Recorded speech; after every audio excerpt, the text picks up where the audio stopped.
বলুন তো বাবা, একে তো আমার গোবিন্দ ভগবান, তাকে না জানছি। আচ্ছা বলুন তো, যদি দুই চরণে দুই রকম নূপুর পরে, তো তাকে কি পাগল ছাড়া কেউ ভালো বলবে?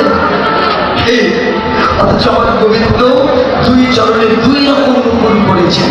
তত্ত্বটা কি জানেন? কারণ আমার এই গোবিন্দের চরণের যে সোনার নূপুর, সামান্য সোনার নূপুর নয়। এরা কারা জানি? এরা পরম ভক্ত, যারা গোবিন্দ চরণের স্থান পেয়েছে। তারা এই দুজনকে আপনারা হয়তো অনেকেই জানেন, অনেকেই জানেন না। এই দুজনকে, একজন হলো কর্ণব ঋষি আর একজন হলো বিষা বসু। একজনকে কর্ণব ঋষি আর একজন বিষা বসু। মনে রাখবে তো? আমি কিন্তু আপনাদের কাছে প্রশ্ন করবো, এর পরে উত্তর দিতে হবে কিন্তু। কারণ আমাদের সনাতন ধর্মের অনেক কথা আমরা অজানা, আমরা জানি না। কেউ যদি প্রশ্ন করে আমরা উত্তর দিতেও পারি না, এর জন্য আমাদের লজ্জা অনুভব করতে হয়।